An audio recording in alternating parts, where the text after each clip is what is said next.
అంటే ఈ దీనికి వారు చాలా సహకరించిండు, నాకు చాలా విషయాలలో సహకరించిండు, చాలామంది కూడా సహకరించారు విషయాలకు కదా. వాళ్ళందరికీ కూడా పేరు పేరున ధన్యవాదాలు.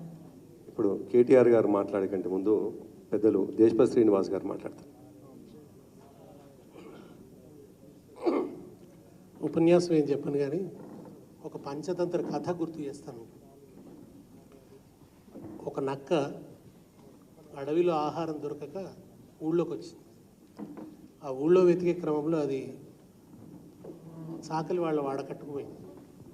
అక్కడ వాళ్ళు బట్టలు ఉతకడానికి అసలు వాళ్ళకుండే అన్ని సరంజామంతో పాటు నీలిమందు ఉంది.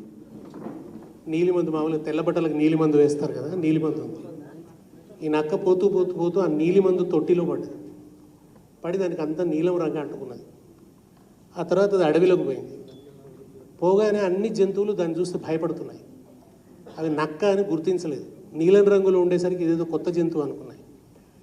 అది కొద్దిగా చూసి ఓహో ఇవన్నీ భయపడుతున్నావు అని గుర్తించి చెప్పింది, నేను దేవుడు పంపించిన దూతను, నేను మీ కొత్త రాజును, మీరు ప్రపంచంలో ఎక్కడ నాలాంటి జంతువుని చూసి ఉండరు, నాకు చాలా శక్తులు ఉన్నాయి, మీరు ఇవాళ నుంచి నేను చెప్పినట్టు వినాలి అన్నది.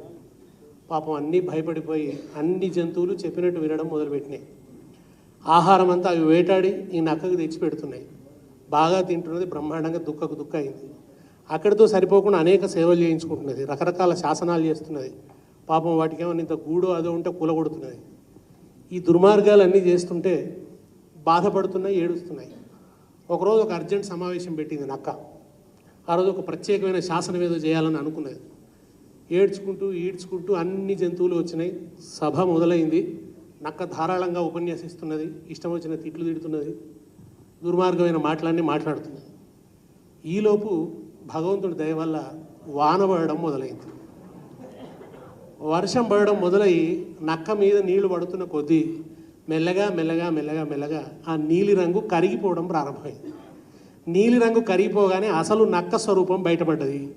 జంతువులందరికీ పట్టరాని కోపం వచ్చింది. తర్వాత ఏం జరిగిందో నేను చెప్పనక్కర్లేదు. ఇవాళ బాలకృష్ణ చేసిన పని ఏంటంటే నక్కకున్న నీలిరంగు కడిగేసిండు.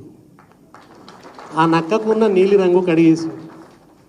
తండ్రికి మాసికం పెడదామని వచ్చిన ఆయన, అమెరికా నుంచి వచ్చిన ఆయన, ఇక్కడ వచ్చిన విషాదకరమైన విధ్వంసకరమైన మార్పును చూసి మాసికం పెట్టాల్సింది మా నాయనకే కాదు, ఈ ప్రభుత్వానికి కూడా పెట్టాలి అని అనుకున్నాడు. దీనికి కూడా పిండం పెట్టాలి అని అనుకున్నాడు.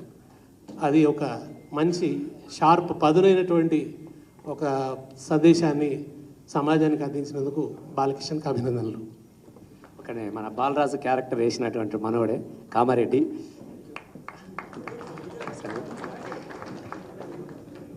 పెద్దలు మారేడు